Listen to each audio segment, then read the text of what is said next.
We just came from World Camp, of course, and during the seminar in Las Vegas with Shinichi Tohei Sensei, and during World Camp with our classes, within there, the emphasis was on use of mind.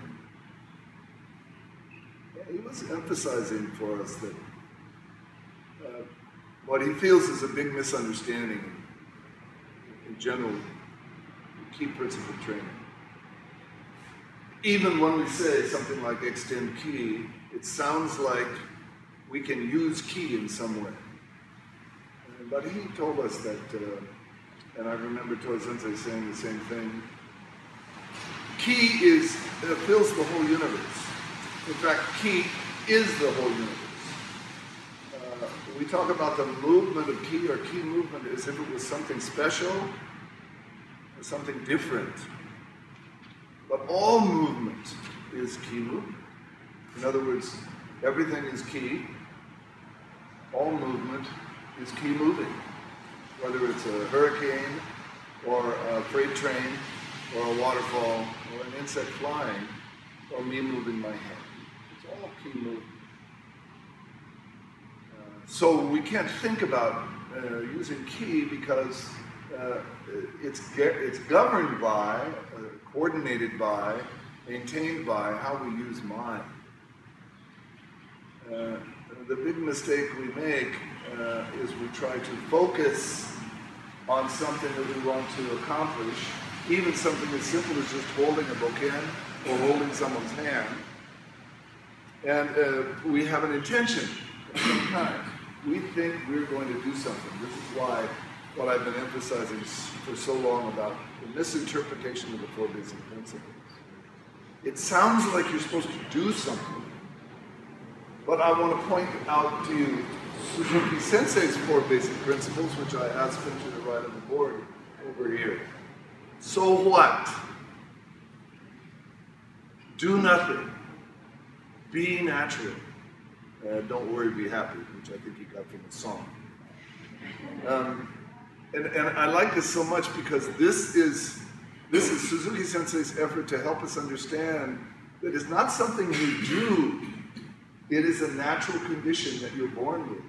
And letting go of that which gets in the way of it, which is your intention to accomplish something, is what allows ki to move freely. And you really have to look very closely at that because this is not what is heralded and championed in our world, nor has it ever been. That is not what we respect. We respect, and we are taught from very young in our educational system, by our parents, magazines, newspapers, media, religion, that we have to strive forward to accomplish something. And a great nation we can be if we do. A great human being you can be if you do this. When you see something wrong, you fix it. So, as you can see, that leads to the idea of all means are justified by the end. And that may sound like something other people do, but that's what we do all the time. We justify our methods and what we do, even if it disturbs our family, disturbs the community, disturbs the country, disturbs the world, and causes more anguish and suffering. We don't care because our idea of good, we posit as the end goal. So the ends justify the means. But that's not what's happening, because the goal never happens. What happens is the means. Every moment we are living, we are practicing the means. So how we use our mind, intentionally or naturally, is the key, K-E-Y, to ki, K-I. The natural ki movement already is occurring everywhere in the universe. If we want to unify with the movement of the universe, if we want to be a part of that, Aikido means becoming one with or joining with this ki movement of the universe.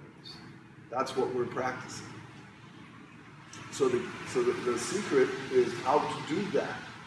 So we spent a lot of time last night practicing little methods to see how we do with that. And naturally we notice right away that we have a lot of intention in our minds, and we have a habit of trying to do something, and if it doesn't work, we try harder. So we make it more difficult and more difficult and more difficult. So more suffering and more pain, and more difficulty, and more confusion, and more unhappiness. So let's just start with something, basic. So, in Aikido, we always start with posture. Posture is the most fundamental practice that we have. Why? In Aikido, in Japanese language, they say seishi.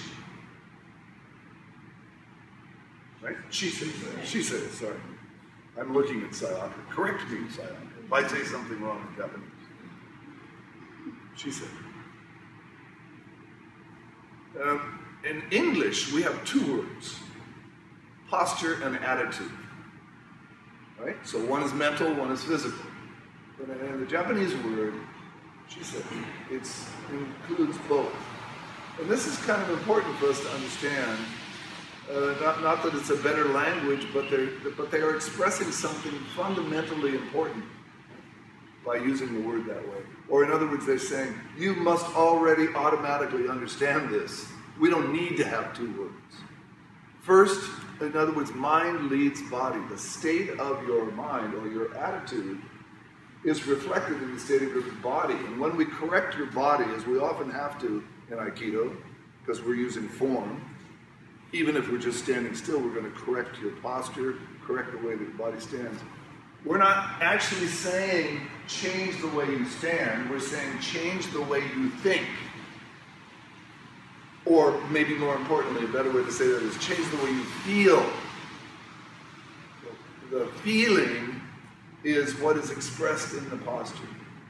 In other words, when you see me standing here a certain way, you're seeing an expression. You're just seeing my body, but you're seeing an expression of a certain feeling that I have. If I could stand this way without the feeling, it wouldn't seem the same, even though it would look the same. You can feel the difference. Okay?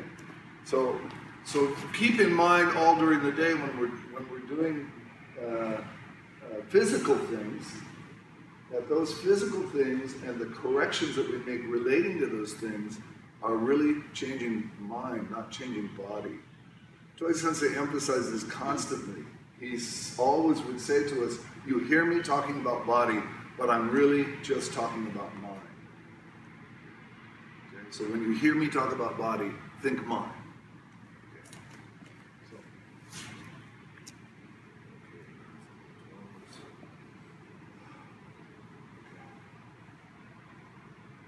So what do you think? This is posture is excellent, right?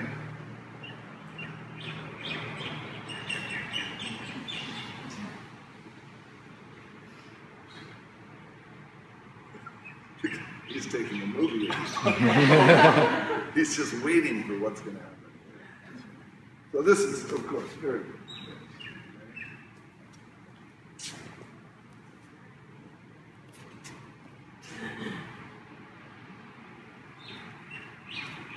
Yeah, it's very good. But something is disturbing. Something is coming up a little bit here.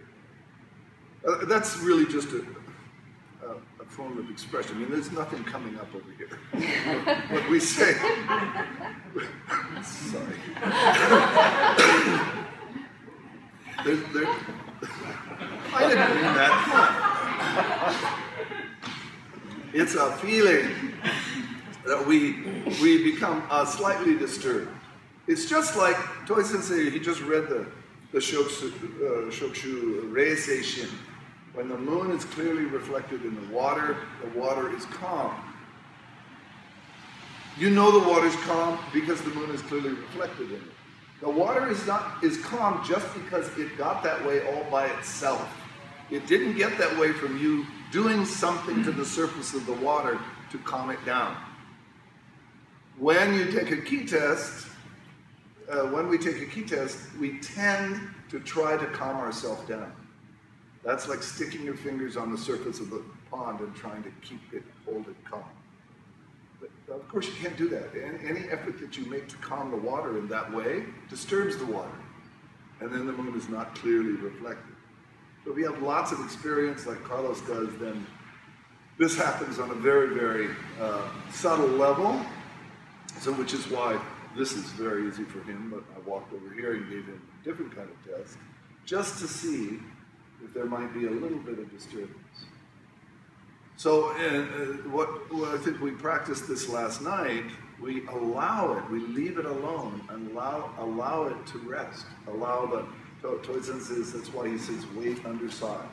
You allow the weight of your upper body, and this is a feeling, this is not a physical thing. You allow the feeling of your upper body to fall and rest at its very lowest point. That's the point we call the one point in the lower abdomen. You allow the feeling of your upper body to drop. And just rest there, like a pool of water. You don't have to do anything. And then you can practice key test. Okay, try each other, please.